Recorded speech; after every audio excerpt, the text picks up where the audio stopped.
এবং বিরক্তিকর, সিরিয়াসলি বিরক্তিকর। জানো তো, মানুষ ব্লগ কেন দেখে? তার মনটা একটু ভালো হবে, ভালো লাগবে, সামান্য এন্টারটেনমেন্ট, তাই না? দর্শকেরা এই জন্যই ব্লগ দেখে, আমিও সেই জন্যই ব্লগ দেখি। এবং যেহেতু কন্ট্রোভার্সি ক্রিয়েটার হিসেবে জব করছি, সুতরাং কোনো কন্ট্রোভার্সিয়াল অ্যাঙ্গেল যদি থাকে সেটা নিয়ে কথা বলা যায় কিনা সেটার জন্য আজকাল দেখি। কিন্তু এই টিয়া পাখির ব্লগটা না অসহ্যকর বিরক্ত। প্রথমে তো মানে বিরক্তকর আর কি। মানে প্রথমে তো হচ্ছে যে প্রায় 5 মিনিট তোমাদের বলা উচিত, জানি না কি করে বলবো, বলতে পারছি না। উড়ে বাপরে, মানে এক সময় মনে হচ্ছিল না ভিডিওটা বন্ধ করে দিই, মানে স্কিপ করে পেরিয়ে যাই। তারপরে বুঝতে পারলাম কমেন্ট বক্স অফ, তার মানে ও নিখাত ওই রকম কাঁদো কাঁদো মুখ করে বসেছে, মানে আবার কন্ট্রোভার্সি দিতেই বসেছে। এবং হাজারবার বললো, জানি এটা থেকে নিয়ে অনেক কন্ট্রোভার্সি হবে এই কথাগুলো নিয়ে, এবং কমেন্টের পর কমেন্ট নামবে। তা ভাই, কমেন্টের পর কমেন্ট নামার ব্যবস্থা যদি করে দাও তাহলে নামবে নাকি? সিরিয়াসলি আমি কখনো কাউকে নিয়ে খুব হার্স কথা বলিনি, কিন্তু আজকে কি মনে হচ্ছে জানো তো, সিরিয়াসলি ডিয়ার ফ্রেন্ডস, আজকে মনে হচ্ছে যে আর একটা লামসাম টাকা তুলতে হবে। সেকেন্ড চাইল্ড আসছে, দীর্ঘায়ু হোক বাচ্চাটা, আরও কিছুটা লামসাম টাকা তুলতে হবে। এবার একবার থ্যালাসেমিয়া বলে তুলেছে বাচ্চা, একবার বাচ্চার নাম করে টাকা তুলেছে, এইবার ভিউজ আপ করার জন্য নতুন নাটক। সিরিয়াসলি মনে হচ্ছে, যেটুকু শুনে বুঝলাম। কারণ প্রথমে তো ঘ্যানানি, আগের দিনও তাই ক্যামেরা খুলে মানে চোখ বন্ধ করে কাঁদতে বসলো আকাশের দিকে তাকিয়ে। আরে ভাই, ইমোশনটা মানে ক্যামেরার আড়ালে করে নিয়েই তো করা যায়। ওই জায়গাটা একটু বন্ধ করে দিলে ক্যামেরাটা, তারপর করলে। আমরা নিজেরাও তো ভিডিও করি, তো যাই হোক, কান্নাকাটি সব কিছু, ওটা একটু বেশ তর্কার মতো হয়। তর্কা ওটাকে কি বলে, সাঁতলানো। সুতরাং আর একটু বেশি কন্ট্রোভার্সিটায় চাপ পড়ে নাকি চোখে জল থাকলে। ওই জন্যই আজকালকার দিনে মেয়েদের চোখের জলের কেউ দাম দেয় না, জানো তো। ভিকটিম কার্ড খেলছে, উইমেন কার্ড খেলছে, কথাগুলো এসছে এই সবের জন্য। সেকেন্ড চাইল্ড এসছে, হাজব্যান্ডের সঙ্গে গন্ডগোল হচ্ছে। কিছুদিন আগে সিঙ্গেল মাদার বলেছিল, সেই জিনিসটাকে টেনে এনে নতুন কন্ট্রোভার্সি দিতে বসেছে। এবার ও এক্ষুনি বলবে যে আমার জীবনের এত কষ্ট, আমি কন্ট্রোভার্সি দিচ্ছি। কিন্তু ব্যাপারটা হচ্ছে, এইভাবে ভিডিও করলে কন্ট্রোভার্সি হবে না? কিভাবে ভিডিওটা করেছে বলো তো? যাই হোক, টিয়া পাখির হাজব্যান্ডের কিছু একটা নেশা আছে আমার মনে হচ্ছে। পরকীয়া ব্যাপারটা এখানে ঠিক মনে হচ্ছে না, কারণ এ যেভাবে কন্ট্রোভার্সি লাভার মহিলা, পরকীয়া থাকলে একবারে মানে ফাটিয়ে দিত এতদিনে বলে বলে। মানে আর পরকীয়া জিনিসটা এমন একটা ওইটা আমার মনে হয় না এখন আছে। সেকেন্ড চাইল্ড আসছে, মনে হয় যে আজকালকার দিনে যে কোনো কাপলের সেকেন্ড চাইল্ড মানে এনাফ, এরপরে আর তো বাচ্চা কেউ নেয় না। তা জীবনের এই এত সুন্দর টাইম এই শেষ, হয়তো হয়তো জানি না, এরা যদি আবার বাচ্চা নেয়, জেনারেলি নেয় না বলে জেনারেলি বলছি, যে এইটা জীবনের এই সুন্দর সুন্দর মুহূর্তগুলো এই শেষ। এরপর হাজব্যান্ড ওয়াইফের মানে ভালোবাসার এই যে চরমতম সময়টা আর তো আসবে না। এই সময়েও এই ধরনের নাটক নভেল, তাহলে এই সময়টা এখনই আসার দরকার কি ছিল? ওরা অবশ্য বলেছে, একটা কথা অবশ্য টিয়া পাখি বলেছে, যে ওরা প্ল্যান করে বাচ্চা নেয়নি, কিন্তু বাচ্চাটা তো এসছে। যেটুকু বুঝলাম, বন্ধু বান্ধবদের সঙ্গে থাকলে এই স্বভাবটা ওর আবার আসে, এই কথাটা টিয়া পাখি বললো। আমার মনে হচ্ছে কোনো নেশার কথা বলছে, হয় কিছু একটা, আড্ডি টেলে যাচ্ছি না, যে কোনো ধরনের নেশার কথাও বলছে। আচ্ছা, প্রথমে বলেছিল বাচ্চা নিয়ে, বাচ্চাকে ভালো জায়গায় পড়াবে বলে এই ফ্ল্যাটটা নিয়েছে, এখন বললো নেশামুক্তি। এই ফ্ল্যাটটা হচ্ছে নেশামুক্তি কেন্দ্র, মানে ওই বন্ধু বান্ধবের আওতা থেকে সরিয়ে আনলে তাহলে ওর হাজব্যান্ডের হয়তো এই স্বভাবটা কেটে যাবে। ভাই, নেশা এভাবে কাটে, আজ অব্দি কারোর কাটেনি। এই পরিস্থিতিতে বুক বেঁধে মানে সেকেন্ড চাইল্ডের জন্য এগিয়ে যাচ্ছে। প্রথম বাচ্চাটার জন্য টাকা তুলেছে, দেখো টাকা তুলেছে যখন, সারা জীবন ওকে শুনতে হবে। জিনিসটা কিরকম হয়েছে দেখো, আগে বিএমটি করাবো, এতটা টাকা লাগবে, তার আগে পুনের ট্রিটমেন্টের একটা চান্স আছে, সেই ট্রিটমেন্ট আগে দেখে নি রে বাপু, যে আমাদের যখন 40 লাখ টাকা ফট করে আমরা দিতে পারবো না, আগে সেই ট্রিটমেন্টটা দেখে নি। এই কাল না পরশু একজনের সঙ্গে কথা হচ্ছিল, তার একটা ওই রকম একটা চিকিৎসার কথা আছে, সে খালি বলছে এ অনেকটা টাকার দরকার, আগে আমি দেখি এটা, মানে আমি কি প্রবলেম সেটা বলছি না, খালি বলছে যে আমি দেখে নিই আগে ওষুধে ডিজলভ হয় কিনা। অনেক জায়গায় কিন্তু মানে একটু লেন্দি হয় ব্যাপারটা, কিন্তু ভালো ট্রিটমেন্ট করালে অপারেশনের রাস্তায় যেতে হয় না। প্রত্যেকটা মানুষই এইরকম করে, যে নিজে কম পয়সায় হয় কিনা সেটা আগে দেখে নি, তারপর এই একবারে মানে পাবলিকালি চলে এলো, টাকা তুললো, তারপরে পুনের ট্রিটমেন্টটা ক্লিক করে গেল। মানে গড ব্লেস দ্য চাইল্ড, সেটা খুব ভালো জিনিস। এবার দর্শকরা তো বলবেই, আমি তো তোমাদের বলেইছি এর আগে, আজকালকার দিনে রোজগার করা মুখের কথা নয়। আজকের এখানকার ওয়েদার বলো তো, ঝমঝমিয়ে বৃষ্টি, এই প্রচণ্ড ঠান্ডায় মানে রাস্তায় কাকপক্ষী নেই, কিন্তু যারা অফিস গোড়ায় তারা তো এখন অনেকেই বাড়ি ফেরেনি, এখন অফিস আওয়ারই কমপ্লিট হয়নি। রাস্তাঘাট দেখে মনে হবে রাতে 9টা বাজে। তো এইভাবে যারা তারপরে তারা ফিরবে, বেশিরভাগ লোক বাইকে ফেরে, বাইকার্স যারা ফিরবে এই কনকনে ঠান্ডায় হিম হয়ে, তাদের ভাবতো, তাদের মানে জীবনযুদ্ধটা ভাবতো। তো এইভাবে কষ্টার্জিত মানি যেটা, তার থেকে কিছুটা অংশ সে যত অল্পই হোক দিয়েছে, এমন একটা মানুষকে দিয়েছে যে রিলেটেড নয়, জাস্ট এই ভার্চুয়াল জগতের মাধ্যমে আলাপ হয়েছে, চোখের সামনে তাকে দেখেনি, তার কষ্ট দেখেনি, তার কথা শুনে কিছু মানুষ মুগ্ধ হয়ে গিয়ে টাকাটা দিয়েছে। সুতরাং সেই টাকা যদি উপযোগী না হয়, যদি চিকিৎসার কাজে না লাগে, তাহলে লোকে বলবে না? তাহলে এখানে বলা যায় না নিজের দোষে নিজে কষ্ট পাচ্ছ? এইরকম যখন কন্ডিশন, এই যে হাজব্যান্ডের যে স্বভাবটা, ও বলছে নেশা, মনে হচ্ছে যেন নেশার ব্যাপারই ও বলছে, হিন্ট করছে, কিন্তু ও যেহেতু স্বভাব বলেছে, তো স্বভাবের কথাটাই আমি বলি, নেশা কথাটা উচ্চারণ নাই করছি, কারণ ও এখানে পাবলিক প্ল্যাটফর্মে এসে আমাদের সঙ্গে শেয়ার করেছে। আমি কিন্তু বলতেই পারি কথাটা, বললে ঘাড়ে কিছু চাপাতে পারে না, স্ট্রাইক বা অমুক কিছু। যাই হোক, ওর হাজব্যান্ডের এই স্বভাব যখন ও ছাড়াতে পারছে না, তাহলে সেকেন্ড চাইল্ডের জন্য যাওয়াটা কতটা যুক্তিযুক্ত তোমরা বলো তো?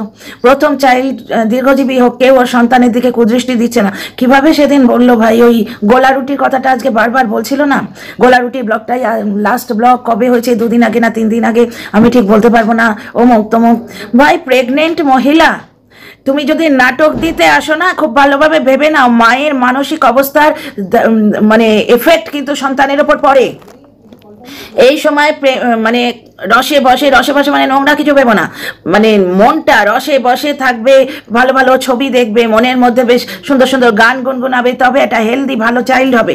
তোমার মনের মধ্যে যদি এইসবগুলো চলে, তারপর বলছে এক্ষুনি বাজারে যাবে, এই রকম ফিজিক্যাল যে ইয়েগুলো, মানে হার্ডওয়ার্ক, তার উপর আমি দেখেছি এই ফিজিক্যাল হার্ডওয়ার্কগুলো যেগুলো তুমি দিচ্ছ, হ্যাঁ একটু হালকা হালকা কাজ করা উচিত, কিন্তু অনেক সময় তুমি বসে পর্যন্ত ঘর মুছে নাও।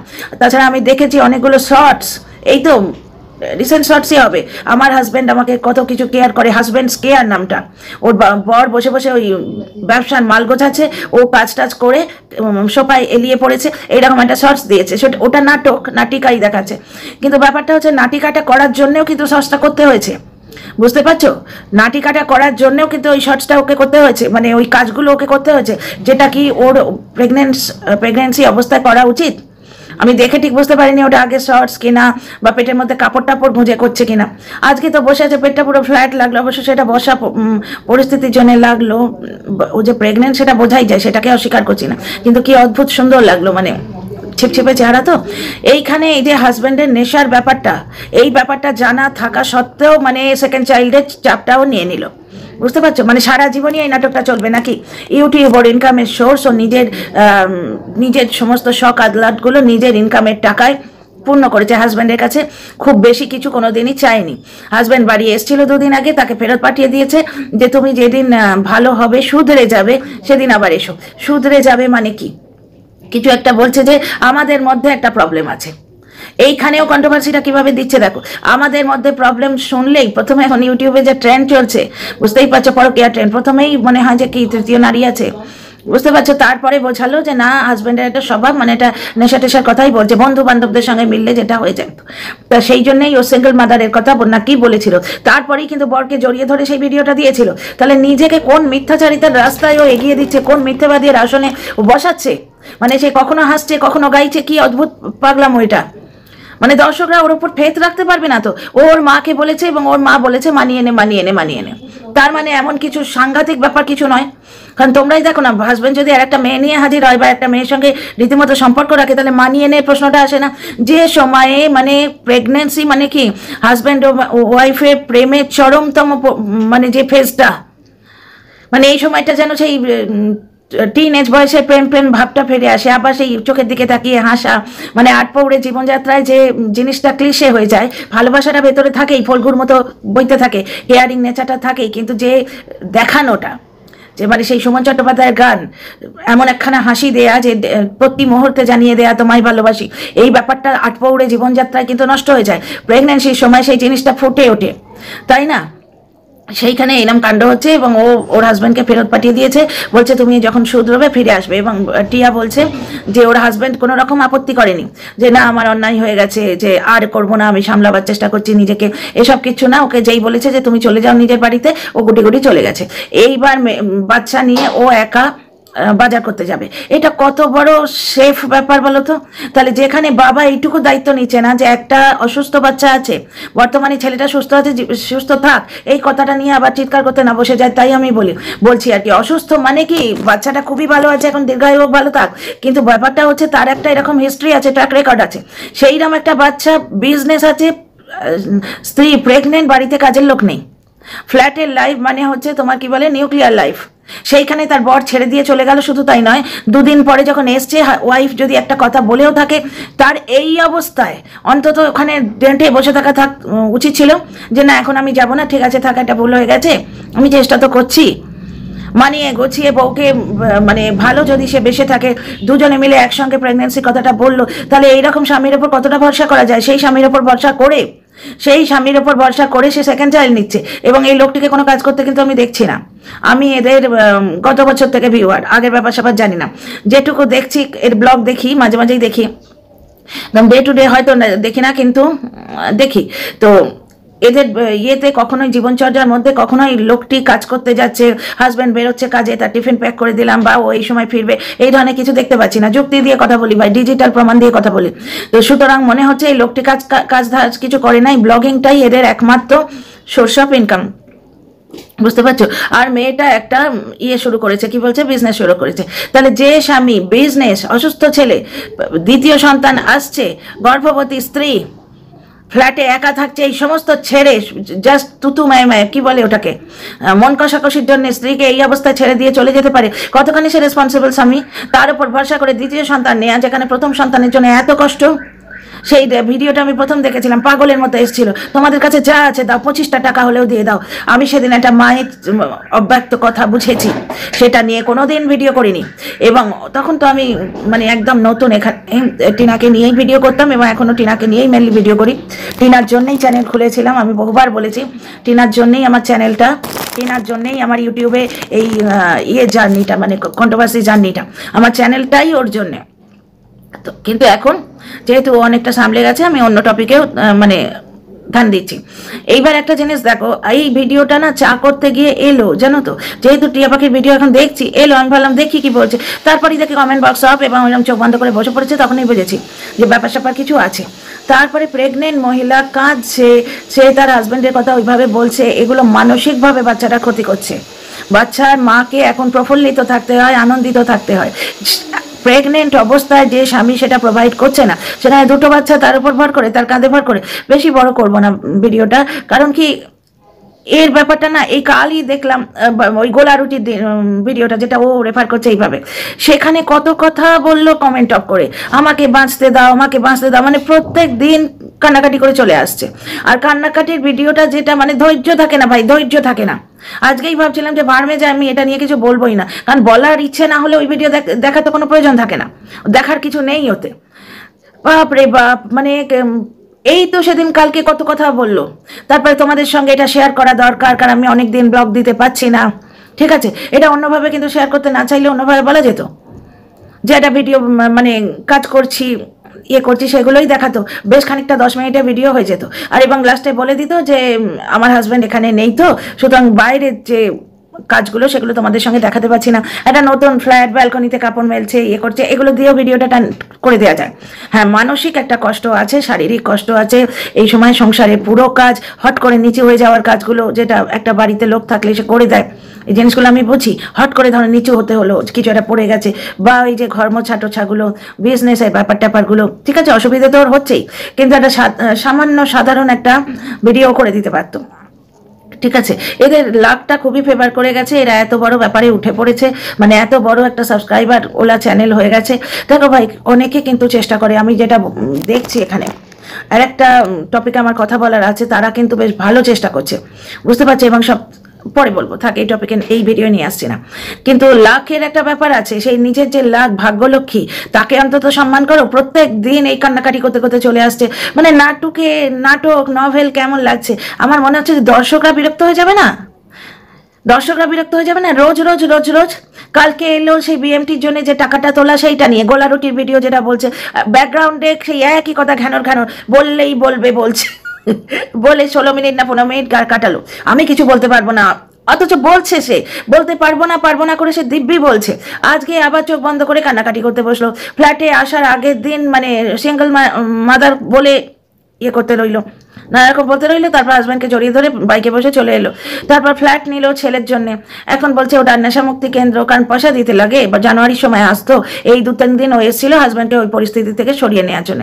এবার টিয়া পাখিকে আমি অনুরোধ করি, তুমি তো দেখবেই নিশ্চয়ই, যদি তোমার এখন শারীরিক ইয়েতে ক্ষমতায় কুল হয়, তাহলে একটা জিনিস তুমি নিজেকে জিজ্ঞেস করো তো, যে কার ভরসায় কোন শক্ত জমির উপর পা দিয়ে তুমি এত বড় সাহসিক ডিসিশন নিচ্ছ, যেখানে তোমার পেটে বাচ্চা রয়েছে, সঙ্গে একটা বাচ্চা রয়েছে, একা রয়েছ, প্রেগনেন্সি চলছে, বিজনেস চলছে, সঙ্গে ব্লগিং, যেখানে তুমি নিজেই বলছো আমার অলসতার জন্য চ্যানেলটাকে আমি বসিয়ে দেবো না, রেগুলার ব্লগ না দিলে অসুবিধে হয়ে যায়।